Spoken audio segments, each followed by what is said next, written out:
வணக்கம் நண்பர்களே! இவனடா சட்டைல முன்னமா நிக்கிறான்னு நீங்க பார்க்காதீங்க. Welcome do my vlog. எப்பவுமே ரேண்டம் விளாகா போட்டிருந்தேன்னா, இப்ப இத டெய்லி விளாகா போடலான்னு சொல்லி பிளான் பண்ணியிருக்கேன்.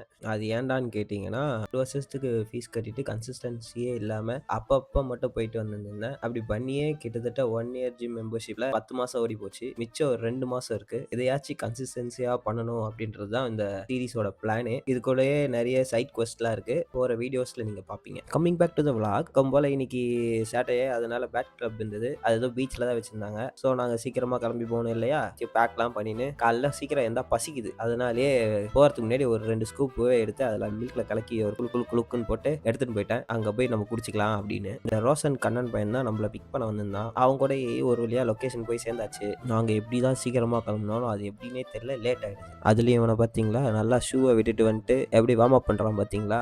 எப்படிடா ஓடுவேன்னு கேட்டா, நான் பீச்சில் ஓடுவேன் அப்படின்றான். இன்னைக்கு பேட் கிளப்ல பெட்ஸ் ரன்னு. அதனால பெட் ஓனர்ஸ்லாம் அவங்க பெட்லாம் கூட்டிட்டு வந்திருந்தாங்க. அப்படியே ஃபன் கேம்ஸ்லாம் வச்சிருந்தாங்க. கொஞ்ச நேரத்தில் பார்த்தா புயல் அடிக்க ஆரம்பிச்சிச்சு. நியூஸ்லலாம் சொல்லியிருக்காங்க போல, எங்களுக்கு தெரியவே இல்லை. நாங்கள் பாட்டில் கிளம்பி புயலில் மாட்டிக்கிட்டோம்.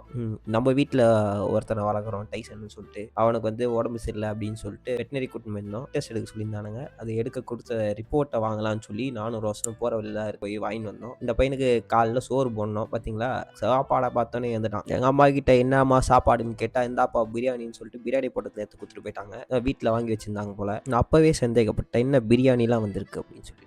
அப்படியே மொட்டை மாடிக்கு கூப்பிட்டு இங்கே தான் ஷெட்டு போடணும் அப்படின்னு சொல்லி கொஞ்ச நேரம் என்ன வேலையை வாங்கிட்டாங்க. அதெல்லாம் முடிச்சுட்டு அப்படியே ஜிம்முக்கு போனால் இன்னைக்கு நம்மளுக்கு லெக் ஒர்க் அவுட் வழக்கம் போல் ஹாம்ஸ்ட்ரிங் கர்ல்ஸ் எக்ஸ்டென்ஷன்ஸ் எல்லாம் போட்டிருந்தேன். Middle of the workout செஷன்லேயே ஃபோன் வந்தது. பாடா ஷெட்டில் ஆட போகலாம். எங்கள் ஃபேமிலியில் எல்லாரும் கேதர் ஆகிட்டாங்க போல, கசின்ஸ் எல்லாரும். நானும் ஒர்க் அவுட்டை முடிச்சுட்டு இறகு பந்தாட்டம்லாம் ஆடிட்டு வீட்டுக்கு போனோம். போகிற கேப்பில் எப்படி சும்மா போனோம், அப்படியே ஆளுக்கு போயிட்டு ஒரு குல்ஃபி ஐஸை வாங்கி சாப்பிட்டோம். ஆனால் போனது என்னமோ ராம்ஸ்ல டீ குடிக்க தான். பக்கத்தில் இந்த குல்ஃபி ஐஸை பார்த்தலாரும் மனசு மாதிரி ஃபேஸ் சாப்பிட போயிட்டோம். எங்கள் கசின்ஸ் எல்லாரும் ஒரு கேமியா கொடுத்துருந்தாங்க. அப்படியே நானும் வீட்டுக்கு போயிட்டு அட்மிட் ஆயிட்டேன். நாளைக்கு பார்ப்போம். பாய் பாய். தொடரும்.